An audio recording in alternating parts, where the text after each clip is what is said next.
ช่องทางติดต่อตุกตุกเฟมิลี่เฟซบุ๊กไลน์เบอร์โทร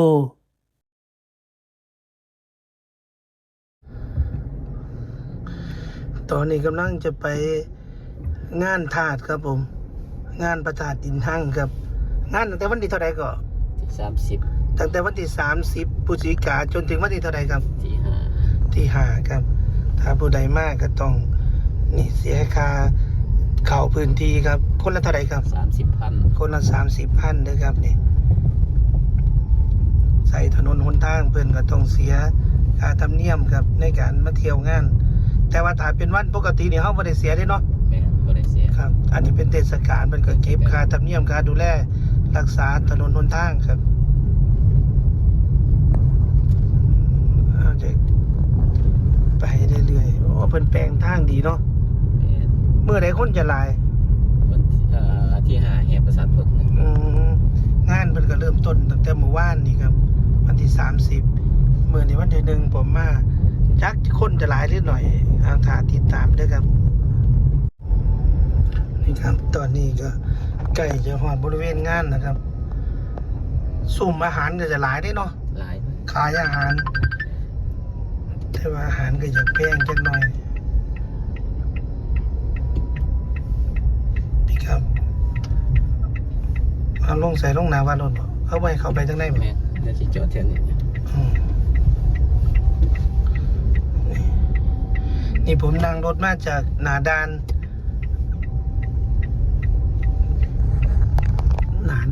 ฟังเล่าเลยครับนี่ผมจะย่างเข้าไปพี่จากในให้รถเป็นจอดถ่าเลยจะครึ่งชั่วโมงเท่าไหร่ล่ะทัดก่อนนี่ครับ149ด้วยครับดิประมาณ200 กว่าบาท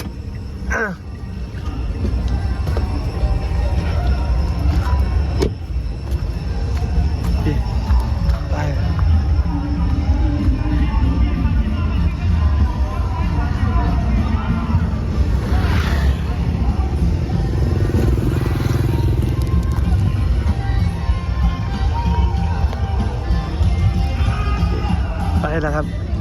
โอ้เป็นตาสุ่มเป็นสุ่มโหดเยอะครับ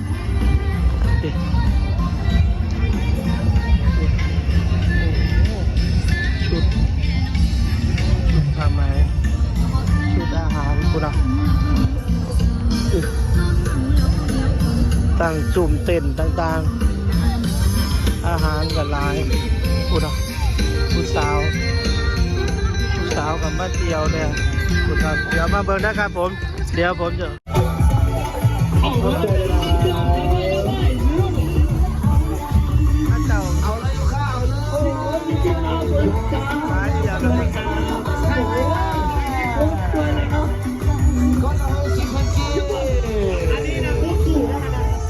เอาเลยนะจ๊ะเอาเลยนะจ๊ะราคาบ่แพงเอาเลยเด้อเอาเลยเด้อเราก็ได้เลยไป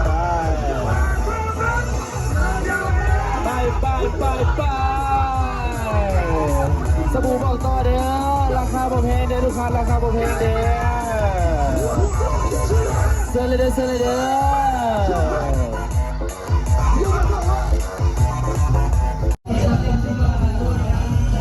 นี่ครับมากับมาหารอซื้อดอกไม้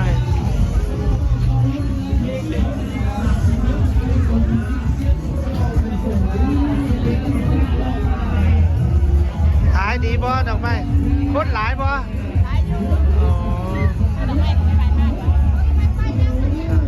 แม่ค้าขายดอกไม้สาวมอใดเนี่ยเรียนหนังสือจังหวัด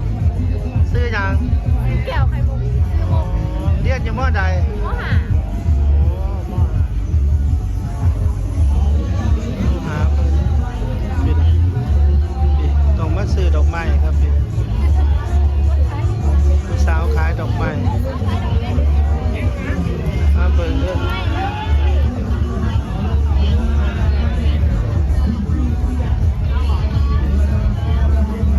สาวข มีแต่ไว้ดอกไม้เตรียมไว้หลายแต่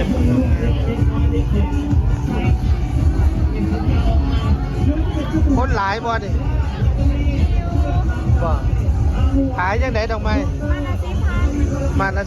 10,000เอาใดดีดิดอกบัวกับดาวเรื่องเอาอย่างเขาส่วนมากเขานิยมมันใด อันนี้ย่อมดอกบัว บ่อ๋อนิยมดอกบัวเอาดอกบัวชุดหนึงนะ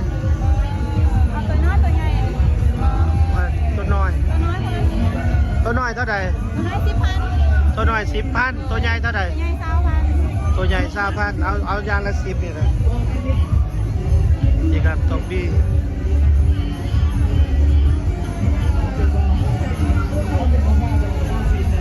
นี่ครับ20,000ตัวนี้ ไหนเด้อ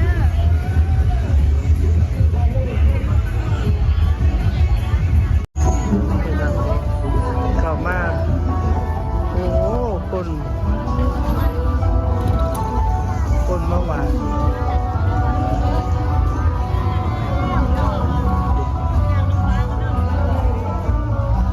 พระธาตุดินห้างครับย่ามคำขึ้นกูนะ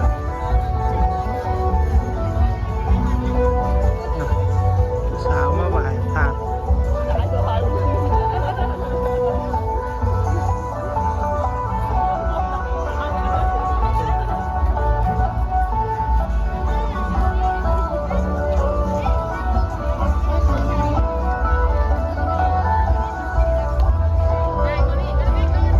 ผู้ใดมาไหวก็ต้องมาเช็คอินเวียนเทียนนำกูนะ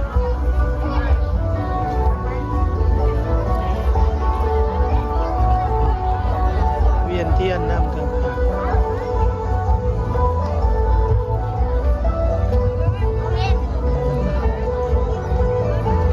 เป็นสบายดีอย่างไรน้องประธานเป็นอย่างน้องตอนนี้ก็เป็นเวลา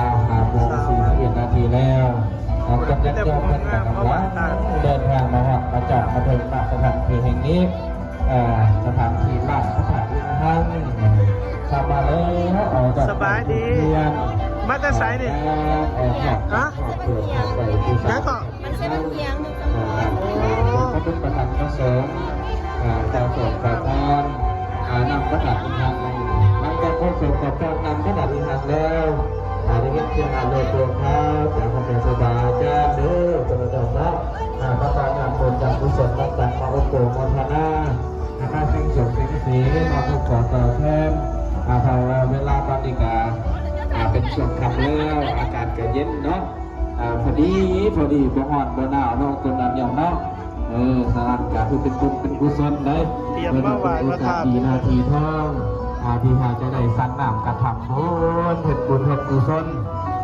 ไว้เฮ็ดบุญเอาสักทานต่อเป็นสักทานไหนครับทำไงได้โน้ตต้องเป็นศาสนาเด้อต้องทำเป็นธรรมะบ้าง ชุดเทียน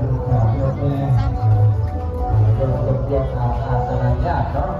หากนี้ยังประกาศอยู่แล้วประกาศได้ไงบัดว่านะเข้ามาทำประสบเด้อมาตัวมาเท่านั้นเป็นผู้ที่กุศลนำกันเนาะเอากุศลปัจจัยส่วนที่ที่มาบริจาคเอาไปสมทบทุนในการสร้างสาพัฒนาเพื่อให้ศาสนาได้ตัวเราตัวเราได้เอาเป็นจุดจุดประมาณนี้นะ แต่ละมือผมไม่ได้หลอดคนมาไหว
ว่าเสียงมาถ่ายทุกแก้มาสดสิ่งสี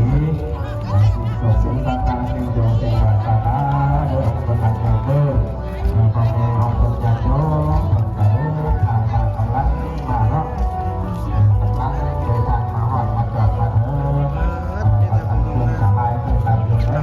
ผมยังตั้งไว้ถึงที่ชื่อมันใหญ่เนาะ นี่ครับผมตอนนี้ก็เดินทางกลับแล้วครับผม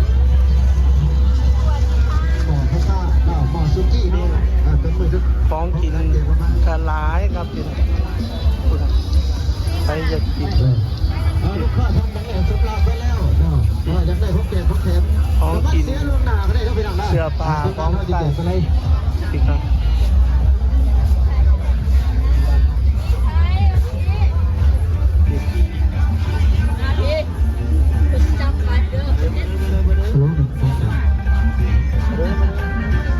เขามาสัมผัสทุกท่านครับทุกคนนะคนไก่มาไก่ปลาคนเป็นพี่น้องคนไปใส่เจ้าขนาดน่ะ ขึ้นได้นะครับก็ใช้เวลาสมควรนะครับ ผมก็จะเดินทางกลับไปพักที่พักครับผมมื้ออื่นจะกลับไปเมืองอาสาพรครับผมขอบคุณหลายๆครับ ขอบคุณครับที่พบแกก็เป็นแม่